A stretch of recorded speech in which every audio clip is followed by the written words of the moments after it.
Animal lover Dimple घावसार को मिलती है और वह अपनी टीम के साथ जब यहाँ पहुँचती है तो बंदरों के बड़े झुंड के बीच से इस घायल बंदर को रेस्क्यू करने में जुट जाती हैं। अपनी जान पर खेलकर इस बंदर को बड़ी मुश्किल से यहाँ से निकालकर वह राजकीय अस्पताल चेटर पहुँचाती है, जहाँ पर वेटनरी अस्पताल में इस बंदर का प्राथमिक उपचार होता है। उसके बाद सीधा इस बंदर को पूर्ण स्वास्थ्य करने और इसकी सुरक्षा को लेकर सेंचुरी सज्जनगढ़ ले जाया जाता है, लेकिन यहाँ नियमों का हवाला देते हुए अधिकारी गुलाबबाग भेज देते हैं। जैसे ही डिम्पल इस घायल बंदर के साथ यहाँ पहुँचती है तो इस दौरान बीच रास्ते में बंदर की जान चली जाती है। अब देखिए, ये वक्त हो रहा था दिन का करीब 2 से ढाई बजे का, और इसी दौरान गुलाबबाग पहुँचती हैं तो यहाँ पर भी इसे नीमों की दवाई दी जाती है और 2 कागज़ थमा दिए जाते हैं।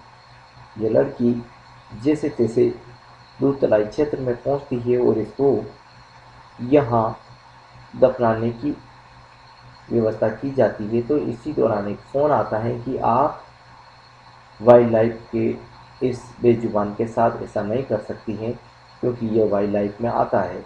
और इसी नियम की दुहाई की वजह से डिम्पल भी स्वयं हैरान हो जाती है। बाद में जो कागज़ उन्हें दिए जाते हैं उसमें नियमों की जो डिटेल दी गई है उसी के तहत वह जिला कलेक्टर पहुंचती है, और इस दौरान जिला प्रशासन यानी कि अतिरिक्त जिला कलेक्टर से मिलने की बात कही जाती है। तो मुख्यमंत्री भजनलाल शर्मा का दौरा होने की वजह से अतिरिक्त जिला कलेक्टर प्रशासन भी मौके पर नहीं मिलते हैं। वह एडीएम सिटी वीर सिंह जी के पास पहुंचती है। इसी दौरान हमारी टीम भी यहीं मौजूद रहती है और इस घटनाक्रम को लेकर वीर सिंह जी को पूरा मामला बताया जाता है। इस युवती की मदद करते हुए वीर सिंह जी जिला कलेक्टर अरविंद कोतवाल को भी फ़ोन करते हैं और इस लड़की को पंडित मंडप, जहाँ एक दिन बाद मुख्यमंत्री का दौरा होना है, यहीं पर बुलाया जाता है। इस लड़की की पूरी बात को जिला कलेक्टर स्वयं समझते हैं। बाद में वन विभाग से बात भी होती है। ऐसे करते हुए करीब 6 बजे का वक्त हो जाता है और आखिरकार उस मृत बंदर को लेकर यह युवती अपनी कार के द्वारा सज्जनगढ़ सेंचुरी पहुंचती है, लेकिन तब तक सब कुछ खत्म हो जाता है। यानी कि न बंदर बचता है और न इस लड़की का समाज में बेजुबानों के प्रति जो उद्देश्य है वह भी। यानी कि करीब 5 साल से यह युवती बेजुबानों के लिए नए जीवन देने को लेकर जो तत्पर हैं, उसके जीवन में आज यह सबसे खराब तस्वीर देखने को मिल रही है। एक बंदर जो पहले स्ट्रीट डॉग की वजह से घायल हो जाता है और उसके बाद उसे पूरा इलाज नहीं मिलता है समय पर, इस वजह से उसकी जान भी चली जाती है। यही नहीं, यहाँ सब कुछ ठीक है, लेकिन जब उसे दफनाया जाता है तो इस दौरान उसे एक फ़ोन ऐसा आता है कि वहाँ सबका सब मारे जाता है। तो नीमों के आगे आखिर एक बेजुबान की जान भी चली गई और इंसानियत भी मर चुकी। अब यहाँ यही सब कहा जा रहा है कि मर चुकी इंसानियत और हार गया एक बेजुबान अपनी ज़िंदगी की जंग। तो ऐसे नियमों का भी क्या, जिससे कि किसी की जान ही चली जाए। इस पूरे घटनाक्रम को देखते हुए शायद राज्य सरकार नियमों में कुछ बदलाव करे, जिससे कि वन्य जीवों की बेजुबान की जान भी बच सकें और समाज में जिस उद्देश्य से लोग काम कर रहे हैं उन्हें अपने उद्देश्य को लेकर कार्य सेवा के लिए भी संतुष्टि मिल सके। तभी इस समाज में सामाजिक सरोकार की बात भी सही से की जाएगी। लेकिन आज जो कुछ कैमरे में तस्वीरें कैद हुई है, जो घटनाक्रम हमने भी देखा है, वह किसी हैरानी से कम नहीं।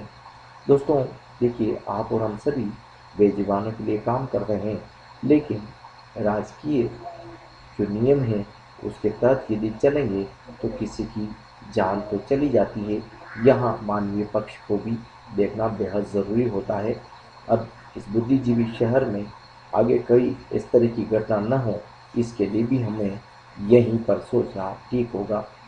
मेरा नाम डिम्पल वासर है, उदयपुर एनिमल फीड के फाउंडर हूँ। आज सुबह मेरे पास कॉल आया था कि पैसिफिक यूनिवर्सिटी में एक बंदर घायल हो गया है और वो जख्मी है। मैंने इधर-उधर बहुत कॉल लगाए लेकिन किसी ने नहीं किया, तो मानवता के नाते मैं जब उसको बचाने गई, मैं उसको रेस्क्यू करके भी लेकर आई, जबकि उसके पूरा परिवार मेरे से ऊपर आ रहा था, फिर भी मैंने उसको रेस्क्यू करके बचा के लाई। चेटक में मैंने इसका इलाज कराया। उसके बाद जब मैं बायोलॉजिकल पार्क लेके गई तो वहाँ पे सभी ने बोल दिया कि अभी नया नियम आया है, जिस नियम के तहत बंदरों को वहाँ नहीं रख सकते। फिर मैंने चेटक में संपर्क किया तो चेटक ने भी बोला कि हम यहाँ पर भी नहीं रख सकते। तो क्या इस जानवर को अब मैं मेरे घर ले जाऊँ या इसको मरने के लिए छोड़ दूँ? वो अभी तक जिंदा था और अभी सब 5 मिनट पहले उसने दम तोड़ दिया। तो इसका जिम्मेदार कौन है? अगर इसको सही समय पे इलाज मिल जाता तो ये जानवर बच सकता था। क्या इंसानों के लिए ही हम लोग काम करते, कभी बेजुबानों के लिए हम कभी बात नहीं करते? बंदर वाइल्ड एनिमल है और वाइल्ड को इसका इलाज करना चाहिए।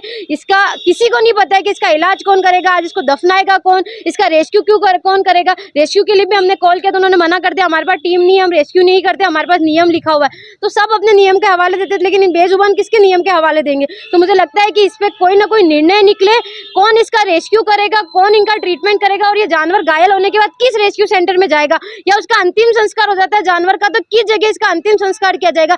ये सारी क्रिया होनी चाहिए। हम लोग सिर्फ पेपर में पढ़ लेते हैं कि नगर निगम द्वारा मशीनें बनाई जा रही है अंतिम संस्कार की, लेकिन धरातल पे अभी तक कुछ नहीं है। तो मैं सिर्फ ये निवेदन करूंगी कि इन बेजुबानों के लिए थोड़ी सी कोई जुबान बने, कोई इनकी आवाज उठाए और इनके साथ न्याय करे। धन्यवाद। आप क्या करने वाले हैं? आपको तो मना कर दिया। अभी वो मैं उसी सिचुएशन में हूँ कि मैं दफना भी नहीं सकती, क्योंकि हो सकता है कि वाइल्ड मेरे खिलाफ कोई एक्शन ले ले। ना मैं इसको दफना सकती हूँ, मैंने गाड़ी में रखा हुआ, मैं 2 घंटे से लेके घूम रही हूँ, मैं पूछे जा रही हूँ, मैंने सब जगह फोन कर दिया क्या करना है क्या करना है। मेरे को रात से इतना तेज फीवर है ना, उसके बाद मानवता के नाते हम लोग यहाँ पर इतना कर रहे हैं, बट अधिकारी लोग मुझे नहीं लगता कि इस तरीके से कोई रिएक्ट कर पाते हैं। और अधिकारी भी नियमों से बंधे हुए हैं, ये मैं जानती हूँ, बट नियम किसके ऊपर दिया गया है वापस, उसको भी हम लोगों को जानकारी नहीं है। नगर निगम हो या पंचायत जो भी हो, इस चीज की कार्रवाई करे और इस बच्चे को यहाँ से ले जाए और इसका अंतिम संस्कार हिंदू रीति रिवाज से करवाए। धन्यवाद। इस पूरे घटनाक्रम को लेकर आप क्या सोचते हैं? चैनल के कमेंट बॉक्स में अपनी राय ज़रूर दीजिए, क्योंकि आपका हमारा एक प्रयास सही होता तो शायद इस घायल बंदर की जान ज़रूर बच जाती, लेकिन नियम ऐसे आड़े आए कि इस घायल बंदर की जान चली गई है। अब सिस्टम से ऊपर तो देखिए ये नियम हो गए हैं, ऐसे में मानवता कहाँ यहाँ मायने रखती है। बने रहिए हमारे साथ। धन्यवाद।